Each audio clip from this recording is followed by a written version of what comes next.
All right, welcome to Fantastic Phrases and Root Words, List 10. Please remember to fill in your root words when we get to that section. Take notes of fantastic phrases if you need to, maybe on pronunciations or extra notes that I give you. Remember that our root words are also Greek and Latin now. I have noted on the PowerPoint which ones are Latin and which ones are Greek. Go ahead and note those onto your notes as well. All right, let's start with fantastic phrases, list 10. Our first one is rigor mortis. This is rigidity of the body. This is a phrase we use to describe the state of a dead body. So when our bodies die, they become very stiff, and that's called rigor mortis. In biology, we learned that rigor mortis, which begins with facial muscles, is caused by chemical changes in tissue. In dead bodies, when rigor mortis sets in, the joints and muscles become very stiff. So again, it is a phrase used to describe our bodies once they have died. Alma mater means nurturing mother. So we know what the word mater is. We know that that's a Latin word for mother.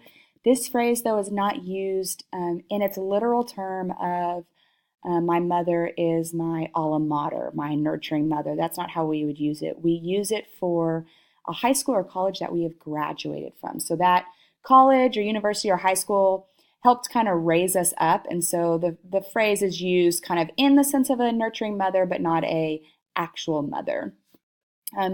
University of North Texas is Miss Gallo's alma mater. You could also use Liberty Christian is Miss Gallo's alma mater, so we can use it for both high school and for university. You can also use it as a song that the graduates would sing in honor of the school. The football team began singing the school's alma mater, Liberty, we pledge our faith. So I'm not real sure if that's our alma mater, so let me know on Wednesday if I got the alma mater right. I could not remember it for the life of me. Modus operandi, this is the mode of operation or function. This is someone's pattern or something's pattern. This is used to describe the way someone or something usually operates. You can also use it in its abbreviated form, MO. Just remember to put those periods between the M and the O.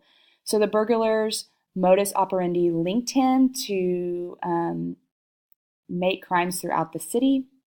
I knew Miss Lytle had turned my classroom lamps on because it is her morning MO. So it's Miss Lytle's pattern. She actually does this every morning. She turns all the lamps on in my classroom, and I know it's her because it's her MO. It's her pattern of her morning routine.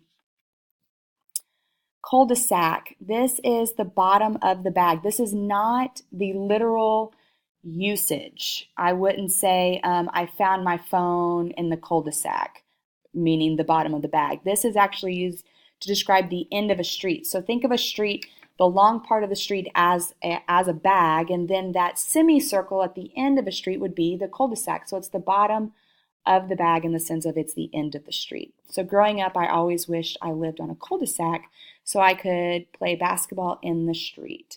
Monty's house is on the cul-de-sac at the end of Riverside Drive. So it is that half circle that ends a street. Okay, our Greek and Latin roots. This is list 10. This is where you need to be taking notes. Scrib. Scrib is a Latin phrase. We're going to use scrib often. Scribit means to write in Latin, so we can see that this is a Latin phrase. It means to write. So we see this in English as describe, prescribe, inscribe, or manuscript. All of those words are meaning to write. So a manuscript is kind of the beginning workings of a screenplay or a movie or a book. This is something the editor then would take and edit or proof. To inscribe something is to write it. To prescribe something, you write it. To describe something, you would write it. So scrib means to write. Spec is a Latin word. Spectat means to look at in Latin. Spec means see. So we can see this picture of James Harden looking at this crazy hairdo full of cats. So he's inspecting it. He's looking at it intensely. He's a spectator. He is watching what is happening on top of this dude's head. I'm not sure that he has a lot of respect for him, but he does see him. He's suspect. And introspection. Introspection means to look inside of you. Intro means to in, and spec means see. So you're looking inside of you. So maybe James Harden is maybe rethinking and evaluating why he's sitting here with this dude with cats in his hair. Psi means to know. This is a Greek word. Science is to know. And our conscience, we can see here, we have the good guy, the bad guy. Your conscience is telling you what is right and what is wrong. Disciple is a teacher that's letting you know things, or you are the disciple, you're being taught. And then SAR, this is just a funny one that I thought we needed to know. It is a Greek word for lizard. So dinosaur or Stegosaurus, you could literally insert any dinosaur here as an example, because SAR is lizard. So they're just gigantic lizards.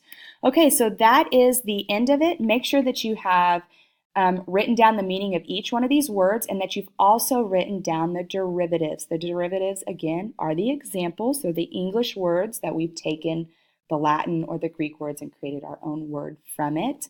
You will have some sort of assessment on Wednesday using these words, so please, if you need to rewatch it a couple times, please do so. All right, I love you guys.